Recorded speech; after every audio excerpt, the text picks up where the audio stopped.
പ്രണയവും പ്രണയ നൈരാശ്യങ്ങളും വാർത്തകളിൽ ഇടം പിടിക്കുന്നത് ഇതാദ്യമായല്ല.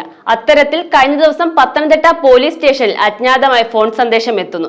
തുടർന്നുണ്ടായ സംഭവങ്ങൾ എന്തൊക്കെയാണെന്ന് രജനീഷ് വിശദീകരിക്കുന്നു. അപർണ, കഴിഞ്ഞ ദിവസം വൈകുന്നേരത്തോടു കൂടിയാണ് പത്തനംതിട്ട പോലീസ് സ്റ്റേഷനിലേക്ക് ഒരു ഫോൺ കോൾ എത്തുന്നത്. പത്തനംതിട്ട പ്രൈവറ്റ് ബസ് സ്റ്റാൻഡിൽ ബോംബ് വച്ചിരിക്കുന്നു എന്നുള്ള ഒരു ഭീഷണി സന്ദേശമാണ് ഉണ്ടായിരുന്നത്. തുടർന്ന് പോലീസ് ഇത് സംബന്ധിച്ച അന്വേഷണം ആരംഭിച്ചു. ബോംബ് സ്ക്വാഡും എല്ലാം സ്ഥലത്തെത്തി അന്വേഷണം ആരംഭിച്ചു. ഈ അന്വേഷണത്തിൽ പത്തനംതിട്ട പ്രൈവറ്റ് ബസ് സ്റ്റാൻഡിൽ പൂർണ്ണമായും അവിടെ നിന്നും ജനങ്ങളൊക്കെ മാറ്റിയുള്ള ഒരു അന്വേഷണമാണ് പോലീസും ബോംബ് സ്ക്വാഡും നടത്തിയത്. ഈ അന്വേഷണത്തിനൊടുവിൽ ഈ സന്ദേശം വ്യാജമാണെന്ന് കണ്ടെത്തി.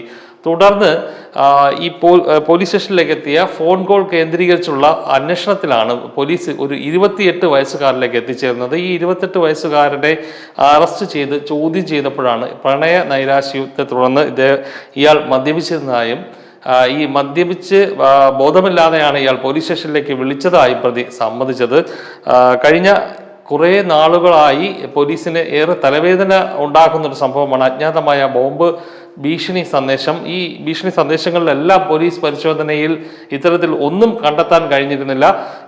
ഇന്ത്യ പാക് യുദ്ധവുമായി ബന്ധപ്പെട്ട് ഇത്തരം ഫോൺ സന്ദേശങ്ങൾ, അജ്ഞാത ഫോൺ സന്ദേശങ്ങൾ, അതായത് ബോംബ് ഭീഷണിയുള്ള വ്യാജ സന്ദേശങ്ങൾ എത്തുന്നത് പോലീസിന് ഏറെ തലവേദന സൃഷ്ടിച്ചു കൊണ്ടിരിക്കുകയാണ്. ഇവിടെ ഒരു പ്രണയ നൈരാശ്യത്തെ തുടർന്നുണ്ടായ പകയാണ് ഈ യുവാവിനെ ഇത്തരത്തിൽ പോലീസ് സ്റ്റേഷനിലേക്ക് വിളിച്ച് ഒരു ബോംബ് ഭീഷണി ഉയർത്താൻ കാരണമായതെന്നാണ് പോലീസ് കണ്ടെത്തിയിരിക്കുന്നത്.